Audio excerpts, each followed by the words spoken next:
Hello and welcome back to the Eatsy Guitar YouTube channel. We're back here with the 1968 Fender Princeton. Beautiful amplifier, all original. And I already did a how-to video kind of going over how I do adjustable bias in a Princeton. Another piece that's kind of unique to the Princeton is the fact that they use a can cap for the main filter caps. The bigger amplifiers, the Deluxe, the Vibrolux, Twin, Super, all of those have a doghouse, which is basically a metal cover on the underside of the chassis that holds the discrete components. They look something like this. So just a bunch of those big, large caps inside of a metal little separate container on the chassis. The Princeton, it uses a can cap, which looks like that.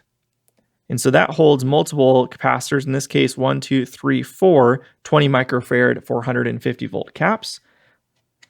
And yeah, the problem is that the modern equivalent of that you can purchase, let me see if I can grab one real quick, something akin to this.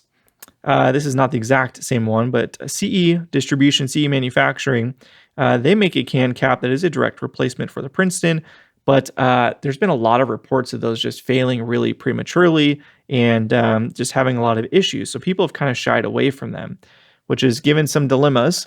Some people will install a really nice F&T can cap like this, and they will actually open up the diameter of the hole here to fit it. But I'm not a fan of that. I don't like, damaging original vintage amplifiers such as this one. So the other option is either A, adding discrete components, those kind of big, large caps we talked about before, and having those just kind of all stacked together, kind of in the blank space of the chassis, or getting a custom, in this case, Hayseed Hamfest can cap made, which has the 4 discrete caps inside of it and is the correct size to be able to fit into this stock diameter hole. And this is what we went with this amplifier. This is what I've done on a couple.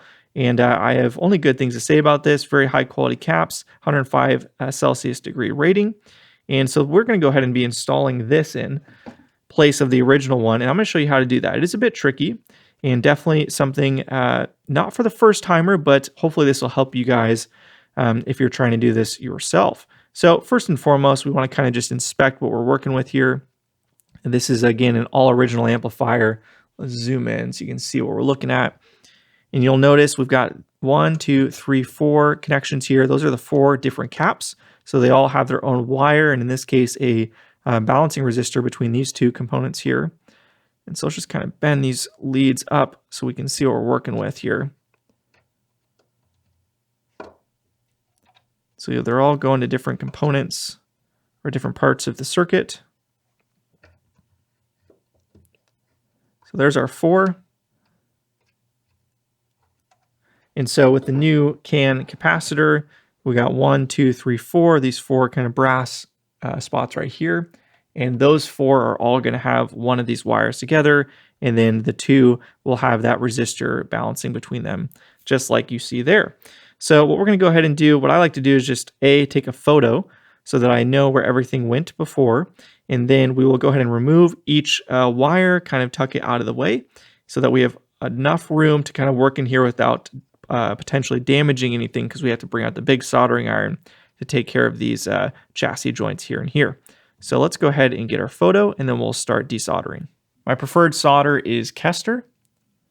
Hopefully you can see that. This is a 0.8 millimeter. I do use a bigger diameter for some things, but in this case, we're just going to add a little bit of solder to the tip of our iron there, and then we just want to go ahead and flow the old solder, and then just pull the old lead out, just like that. Super easy, and we want to just tuck this out of the way. We'll do the same for all the other ones.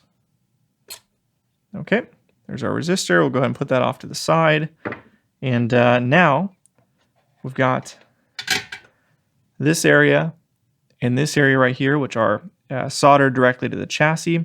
And that is not something you're going to be able to do with a normal soldering iron. You're going to need a much more powerful, much bigger soldering iron. So we're going to go ahead and get ours out and heat it up. And I'll show you what I like to use. I've used a few different large chassis irons, and this is actually my preferred one. This is a Weller SP80, and they do still make these. However, this is a new old stock one I bought off eBay. I've heard that the newer ones can sometimes prematurely fail, whereas the old ones tend to last forever. So I decided to just buy an old one from The box looks like it was made in the 80s, so somewhere around there. But yeah, it's been rock solid for me, and the biggest selling point to it is the small chisel tip it comes with, which allows you to get a lot of heat in a small area and also be nimble enough to be able to get in these tight places without, accidentally burning things because you got such a large chisel tip on it. So highly recommend you grab one of these, and they're not expensive. I think this cost me like 35 bucks. So not a ton of money at all. We'll let that heat up and come back once it's ready to go. Before we do anything, I'm going to try and move everything out of the way as much as possible so that we have no risk. And that includes, we're just going to loosen this a little bit and slide that up and out of the way like so. That way we've got the most amount of room possible and very little chance of potentially slipping and damaging anything. Accidents do happen, so anything we can do to mitigate the risk, the better. First, we'll get some heat on there and see if we can get it to flow. There we go. And now we'll just try and use some of the braid. And then I like to just kind of pull it like that, which helps just with sucking it out.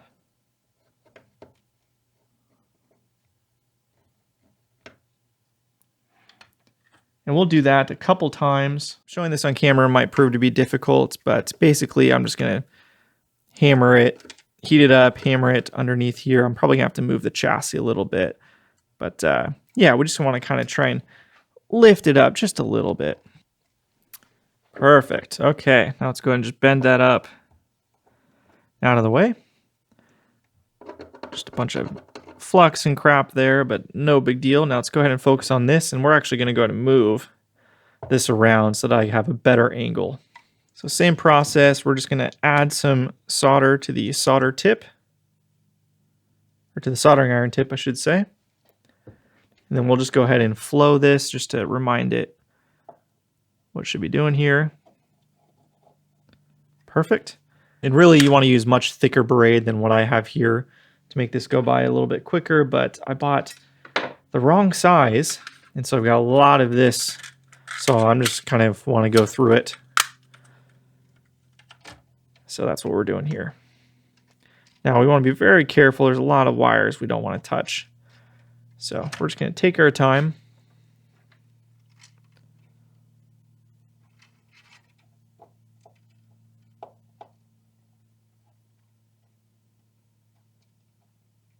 And we are good to go. We can see it's free spinning now. It is actually supporting the weight of the amplifier, so we'll have to adjust how we're keeping it up. But yep, that's all good to go. So we'll go ahead and pull that out and get the new one mocked in, and we'll clean up this area and go from there.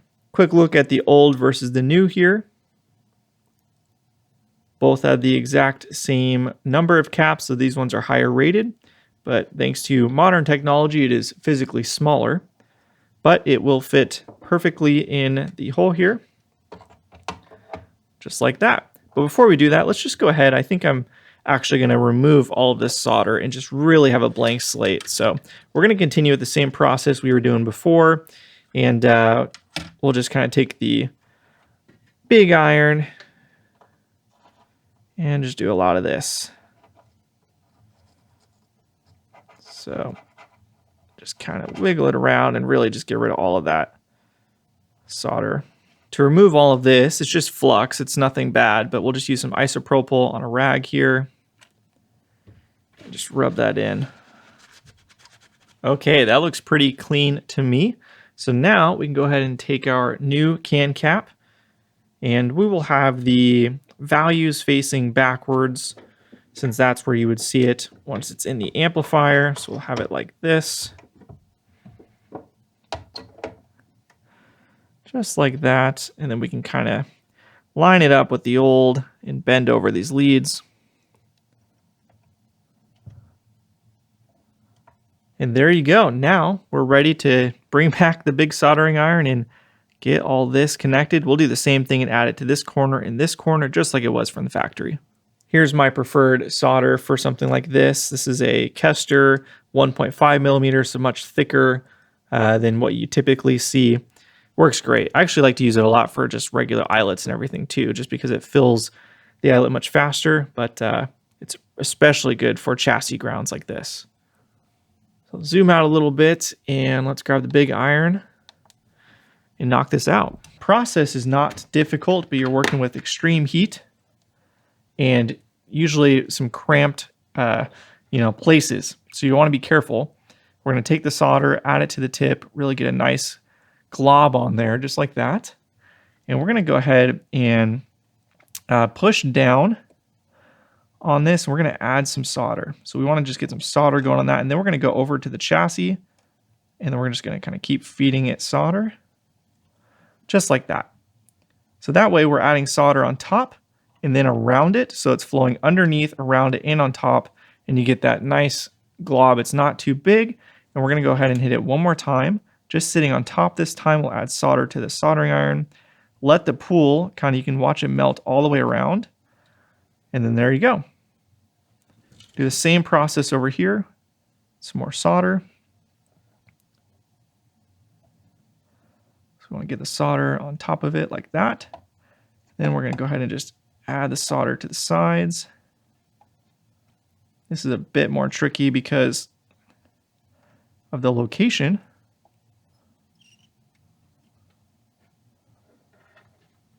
But there you go, same process, and there you go. Super simple in theory, but it is definitely a skill you gain over time, and you'll get better at it. And it does take some practice for sure. But once you get good at it, it's fairly quick and easy like that. So it came out unscathed. Everything looks good, and yeah, now we can go ahead and move on to connecting the wires here in the resistor, and that's it. Pretty straightforward overall. So I think the first thing we can do is just kind of mock up our resistor here. Now, if you remember, this was kind of the balancing resistor between these two nodes of the cap. And the resistor measure is fine, so we can retain it. And then what I'm going to do is put something underneath to try and prop it up a little bit, like that. And then we'll go ahead and just tack, not really tack solder, but solder on one side so that it holds it in place. And these can be kind of hard to get the solder to stick to them at first. So, you'll just want to take your time with it. But now if I pull this back, the resistor will be held in place. So we can do the same on the other side and add in our wire. So now we're going to go ahead and pull out my photo to confirm that everything is going in the right place. We want to double check, triple check, really be careful about doing this correctly. Even though they are all the same cap value, it's just good practice. So I'm now looking at it upside down here, but we've got this one. I'll put my phone here. Maybe you guys can see that. So we got this one, and this will be going in with the cap right here. And this is a nice cloth wire that you can push back to reveal more of the metal. Same thing, I always want to add just a little bit of bend to the leads here, just so there's a bit more of a mechanical connection in addition to the solder. So we're not totally reliant on the solder to hold everything together. And there it is, all done and tidied up. So that is how you install a new can capacitor in an amplifier. It's not exclusive to a Princeton, just probably the most common amp you'll see that on. Hopefully this was fairly helpful for you guys. If you have any questions though, go ahead and drop them in the comments below. If you liked the video, give it a thumbs up.